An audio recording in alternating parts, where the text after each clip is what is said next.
O filme Invocação do Mal chegou aos cinemas no ano de 2013 e é um dos filmes de terror mais amados das últimas décadas. Inspirado em fatos reais, a trama acompanha a família Perron, que se muda para uma casa mal assombrada em Rhode Island, nos Estados Unidos. Logo ao se mudarem, a família começa a presenciar eventos sobrenaturais e então contatam os famosos investigadores paranormais Ed e Lorraine Warren, que estudam o caso.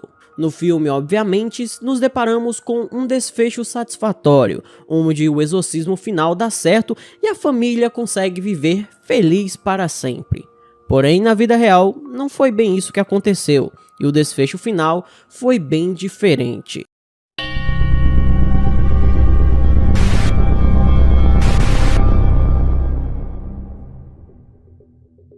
Formada por Carolyn, Roger e suas 5 filhas, a família Perron se mudou para uma fazenda em Rhode Island em janeiro de 1971.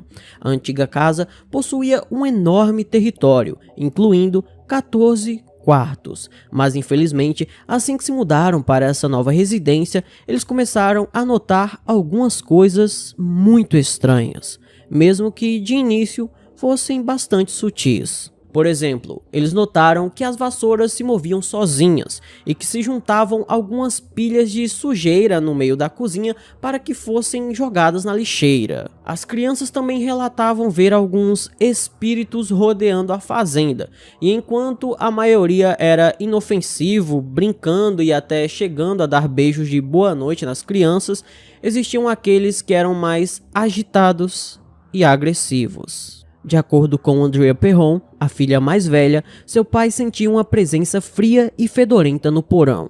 E como era de se esperar, esses eventos que inicialmente eram sutis foram ficando cada vez piores. As camas levitavam no quarto e aparelhos de aquecimento falhavam sem nenhuma explicação.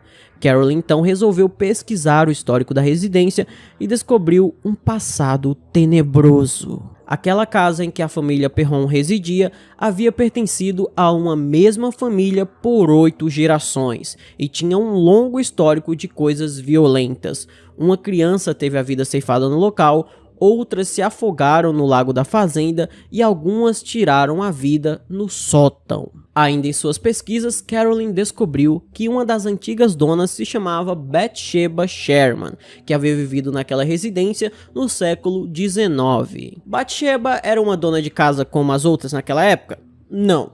Ela era simplesmente conhecida por ser uma bruxa satanista, que havia ceifado a vida de uma criança. Olha aí que delícia de local para você viver. Para dar um ar ainda mais macabro, como se isso já não fosse macabro o suficiente, a bruxa Bathsheba se enforcou na árvore que ficava na frente da casa, e a lápide dela pode ser encontrada no cemitério da cidade. É óbvio que com aquele histórico, principalmente da Bathsheba, a família começou a acreditar que era o espírito dela que os estava atormentando. Bathsheba era uma criatura horrível. Descrições alegam que ela tinha um rosto semelhante a uma colmeia de abelhas, desidratada, cheia de vermes e sem características humanas. Sua cabeça acinzentada era inclinada para um lado, como se seu pescoço tivesse sido deslocado, e um mau cheiro ficava no quarto quando ela estava presente. Ela se considerava dona da casa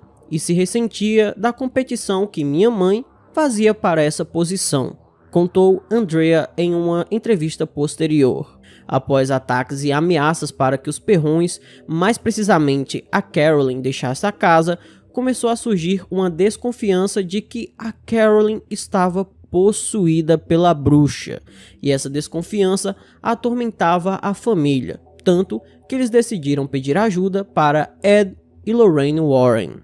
Por vários anos, os investigadores paranormais tentaram ajudar aquela família, e a Lorraine, que é claro e evidente, tentou se comunicar com aqueles espíritos para entender o que eles queriam, mas os ataques só pioravam. Como tudo que eles estavam tentando dava errado, foi combinado que seria realizado um exorcismo na Carolyn. E sobre a noite que essa cerimônia foi realizada, a Andrea disse o seguinte: "A noite em que pensei que veria minha mãe morrer foi a noite mais terrível de todas. Ela falou com uma voz que nunca tínhamos ouvido antes, e uma força que não é desse mundo a jogou a 6 metros de distância em outra sala." Apesar das constantes tentativas do casal Warren de livrar a família daqueles espíritos, os ataques só pioravam e o exorcismo não deu certo. Mesmo que no filme, como tem que ter um final feliz, deu certo. Então na vida real, não deu. Como viu que Ed e Lorraine Warren não estavam ajudando em nada, o Roger pediu para que os investigadores paranormais fossem embora de sua residência. E o pior é que a família teve que viver por lá por mais 10 longos anos, até que finalmente, ali por volta da década de 80, eles conseguiram juntar dinheiro suficiente para se mudarem dali. Bom, pelo menos o lado positivo é que, ao que tudo indica, o problema era sim com a residência, já que não tem nenhum registro de ter acontecido mais coisas desse tipo quando eles se mudaram do local. A filha mais velha da família Perron, a Andrea, escreveu 3 livros sobre o que aconteceu ali na casa, e hoje em dia ela viaja dando algumas palestras. Mesmo após todo esse histórico perturbador, várias outras pessoas resolveram comprar aquela casa ao longo dos anos. Ao que tudo indica, a experiência de viver naquela casa é como viver em um verdadeiro inferno. Mas isso não sou eu que estou dizendo, quem disse isso foi Norma Sutcliffe, que foi uma das donas mais recentes. Agora, pasmem, meus amigos, ela não disse isso por causa dos fantasmas do local. Ela disse que é como viver no inferno porque ela não tinha paz, já que após o filme do Invocação do Mal, muitos fãs começaram a visitar sua casa e também invadir seu terreno. Norma obviamente não aguentou aquele assédio constante e acabou vendendo a casa, e os donos que vieram depois dela resolveram que iriam transformar aquele local em meio que uma exposição.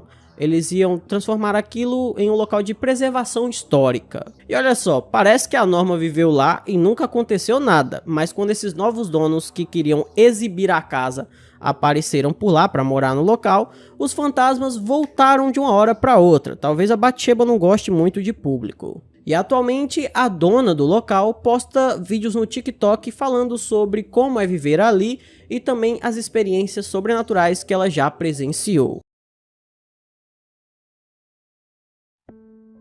De 1986 a 1987, a família Smurr afirmava estar à mercê de fantasmas. Sua história envolve jornalistas, demonologistas e a Igreja Católica Romana. Seu caso chamou muita atenção da mídia na época, resultando em vários artigos, um livro, o filme A Casa das Almas Perdidas e até mesmo contando com a participação dos mais famosos investigadores paranormais, o casal Ed e Lorraine Warren.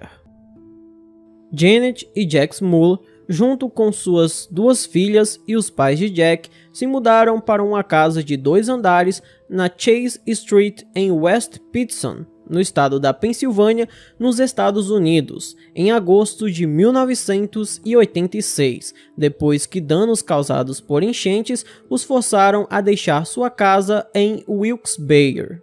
A casa precisava de alguns reparos e eles se esforçaram muito para repintar o local, mobiliar e consertar o que precisava ser consertado. E foi nessa época que a estranha atividade paranormal se iniciou. De início, o que acontecia na casa eram coisas bobas, como por exemplo, coisas que sumiam em um local e depois apareciam misteriosamente. Mas depois de um tempo, as coisas começaram a ficar um pouco mais preocupantes, quando os eletrodomésticos pegavam fogo mesmo sem estarem ligados. Além disso, também tinha um forte odor que aparecia na casa sem explicação nenhuma. Esse odor vinha, tomava conta de tudo, deixava tudo com cheiro de podre e sumia. Bom, mesmo com essas coisas bizarras acontecendo na casa, a família Smurr continuava seguindo sua vida normalmente.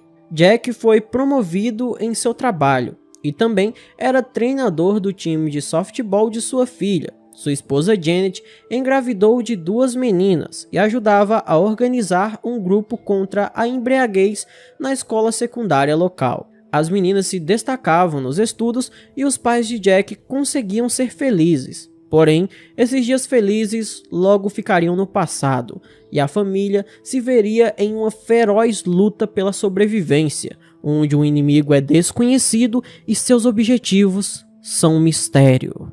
Quando as coisas começaram a ficar mais complicadas, Mary, a mãe de Jack, teve um ataque cardíaco e os fantasmas apareciam com mais frequência. Para vocês terem uma noção, a Mary e a Janet disseram que ouviam vozes que se pareciam com as delas.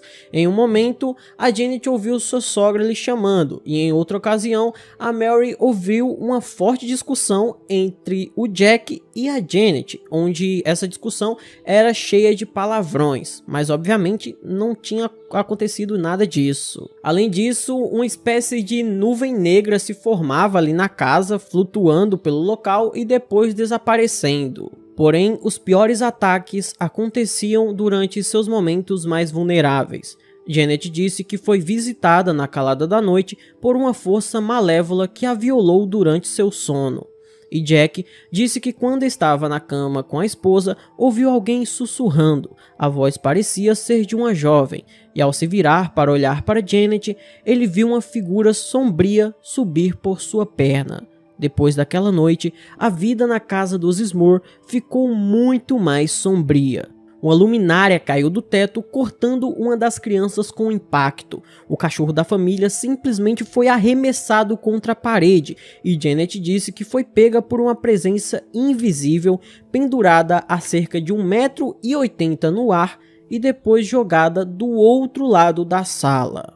Jack também não iria escapar das violações causadas por esses fantasmas. Ele afirmou que uma sucubo, que é um demônio sexual, entrou em sua sala enquanto ele assistia a um jogo de beisebol e o violou. Só para vocês terem uma noção de como a casa tinha um ambiente assim, maligno, os vizinhos da família Smurr escutavam gritos na casa até quando eles não estavam na residência. Aterrorizados, a família entrou em contato com a dupla de demonologistas mais conhecidos de todos os tempos, o casal Warren.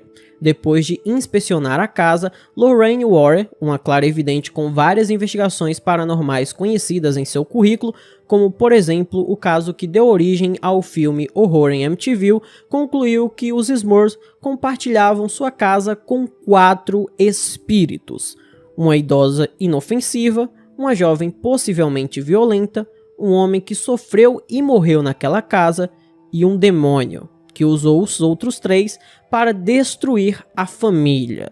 Sessões de oração em grupo e exorcismo foram realizados naquela casa, mas a situação não melhorava. Então, a família resolveu tornar sua história pública, na esperança de que alguém pudesse ajudá-los. Mas não foi isso que aconteceu. O que a família conseguiu foi virar uma atração no melhor estilo freak show. A imprensa se agarrou no caso como uma jiboia se agarra em sua presa, espremendo ao máximo sem soltar. Algumas pessoas acamparam na frente da casa. Câmeras e repórteres inundaram seu gramado e carros frequentemente passavam pela frente da casa na esperança de vislumbrar algo sobrenatural. A família Smurr estava no centro de um circo midiático. Vários padres visitaram a residência para abençoar o local e tentar fazer com que essas coisas parassem, mas enquanto eles estavam lá, não conseguiam ver nenhuma atividade prejudicial. No ano de 1986, um sacerdote da região se mudou para aquela casa e ele passou 2 noites lá. E quando ele estava na casa, não aconteceu absolutamente nada. O padre não relatou nenhum problema. Então, ele simplesmente foi embora e disse que não tinha nada errado com o local. Como a família já estava cansada da mídia e dos fantasmas, eles resolveram se mudar no ano de 1987, mas não adiantou de nada porque na sua nova residência as atividades continuavam. Então era algo com eles e não com o local. Os fenômenos paranormais só terminaram no ano de 1989, quando a Igreja Católica permitiu que um exorcismo fosse realizado e aí sim a família foi libertada daquela entidade maligna. que ninguém sabe qual era. Desde então, várias pessoas já examinaram essa história, incluindo o jornalista Robert Curran e os próprios Warrens, que narraram o caso no livro The Haunted One Family's Nightmare. Muitos críticos consideraram que viam explicações racionais por trás das alegações sobrenaturais da família Smurl. E os donos que compraram a casa da família Smurl dizem que nada de incomum aconteceu em seu lar. Bom, esse foi o vídeo de hoje, espero imensamente que vocês tenham gostado do meu conteúdo. E também quero que vocês deixem aí nos comentários o que vocês acham. Vocês acham que isso é um acontecimento real ou foi tudo criado pela família Smurl apenas para chamar a atenção? Deixem aí nos comentários que vocês sabem que eu leio todos. Então, por hoje é só, até a próxima e tchau!